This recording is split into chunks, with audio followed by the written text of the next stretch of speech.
মৌমিতার সাথে পরিকল্পিতভাবে কাজটি করা হয়েছে। আপনারা সবাই জানেন ইতিমধ্যে মৌমিতার সাথে কি ঘটে গিয়েছে। সেই মর্মান্তিক ঘটনা এখন পর্যন্ত আমাদের কানের মধ্যে বাজে। তার সেই শেষ আর্তনাদ চিৎকারগুলো আমরা শুনতে পেরেছিলাম। বর্ণনা করেছিল কোন একটি ভিডিওর মধ্যে কি ঘটে গিয়েছিল তার সাথে। আজকে এই ভিডিওটির মধ্যে মোটামুটি সবকিছু আপনাদের সামনে উন্মোচন করা হবে। মৌমিতা একটি হসপিটালের ডক্টর এবং তার সাথে তার অসংখ্য সহকর্মীরা ছিল। তার সাথে একই সাথে চেম্বারে বসতো তার দুইজন কলিগ, মানে মেয়ে দুইজন বান্ধবী। সেই বান্ধবীগুলো যে মৌমিতার সাথে শেষ মুহূর্তে এরকম একটি কাজ করবে সেটা পৃথিবীর কেউ বুঝতে পারে না। আপনি অসুস্থ হয়েছেন, গিয়েছেন হসপিটালের মধ্যে ডক্টরের কাছে চিকিৎসা নেওয়ার জন্য, তবে সেই ডক্টর শেষকালে কিন্তু কারো কাছে চিকিৎসা পায়নি। বিনা চিকিৎসায় চিৎকার আর্তনাদ করে এই দুনিয়া থেকে বিদায় নিয়েছে। প্রায় 20 জন হায়নার দল মৌমিতার উপরে ঝাঁপিয়ে পড়েছিল। তখন তার পাশে ছিল দুইজন কলিগ। যে দুইজন মেয়ে বান্ধবী মৌমিতার হাত এবং গলা ধরে রাখে, মৌমিতাকে চিৎকার করতে দিচ্ছিল না। তখন মৌমিতা তার সেই কলিগ দুইজন বান্ধবীর সাথে এমন ভাবে তাকিয়েছিল যে তোমরা দুইজনই তো আমার বান্ধবী, আমি তোমাদেরকে সব থেকে বেশি বিশ্বাস করেছি। তোমরা দুজন মেয়ে মানুষের কিভাবে পারছো আরেকজন মেয়েকে হায়নার হাতে তুলে দিতে? ছোট্ট একটি ক্লিপস এর মধ্যে দেখা যায় মৌমিতার গলাটা এরকম ফুলে আছে ভাই।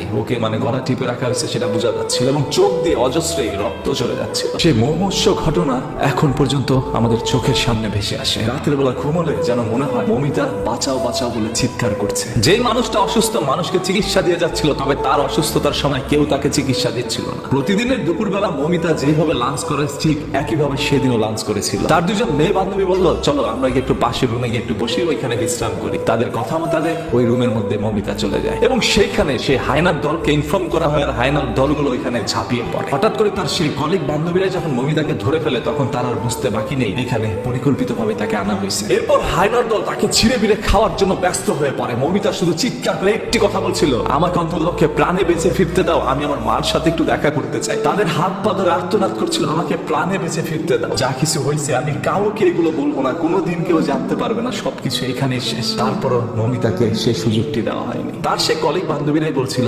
তাড়াতাড়ি করো যা করার। আপনি একবার চিন্তা করেন শরীরের মধ্যে 113টি কামড়ের দাগ পাওয়া যায়। হয়তো আমাদের পৃথিবীতে ঘটে যাওয়া এটি একটি ঘটনা যেটা চিরকাল মানুষের হৃদয়ের মধ্যে আঘাত দিবে। 20 জন মানুষের বীর্য তার শরীরের মধ্যে যখন যায় তখন সেটা 150 গ্রামে পরিণত হয়। দুঃখের বিষয় আসলে সেটা নয় যে 20 জন হায়নার দল তার উপরে ঝাঁপিয়ে পড়েছিল। দুঃখের বিষয় হচ্ছে এইটা, দুইজন মেয়ে মানুষ হয়েও আরেকটি মেয়েকে হায়নার হাতে কিভাবে তুলে দিল। মৌমিতার সাথে যে ঘটনাটা আপনারা ঘটিয়েছেন বা ঘটাতে সাহায্য করেছেন, এরকম একটি ঘটনা যদি আপনার সাথে ঘটে তাহলে বুঝতে পারবেন মৌমিতা কত কষ্ট করে দুনিয়া থেকে বিদায় নিয়েছে। তার বিদায়টা হয়তো আরো সুন্দর হইতে পারত। মৌমিতার চেহারাটাকে বিকৃত করে ফেলেছিল তারা, ভোগ করা পর্যন্ত সীমাবদ্ধ থাকেনি। তাকে অনেক আঘাত যন্ত্রণা দিয়ে দুনিয়া থেকে বিদায় করেছে। পুরো কলকাতাবাসী এটা নিয়ে তীব্র প্রতিবাদ এবং বিচার চেয়েছে। আমি সবার কাছে আবার এই ভিডিওর মাধ্যমে অনুরোধ করছি আপনারা সবাই এটা যতক্ষণ না পর্যন্ত বিচার না হচ্ছে ততক্ষণ পর্যন্ত প্রতিবাদ জানিয়ে যান। আমার কাছে মনে হচ্ছে তার মেয়ে দুজন কলিগ বান্ধবী সম্পূর্ণভাবে পরিকল্পনা করে এরকম একটি কাজ করেছে। তারপরে এখানে অনেক গণ্যমান্য ব্যক্তিরা রয়েছেন, আইন শৃঙ্খলা বাহিনী রয়েছে, আইন শৃঙ্খলা বাহিনীর তদন্তে হয়তো বা সবকিছু বেরিয়ে আসতে পারে। আমরা সবাই এটার তীব্র প্রতিবাদ এবং বিচার চাই, যাতে করে এই পৃথিবীতে আর কোনো মৌমিতার জীবন এইভাবে দিতে না হয়।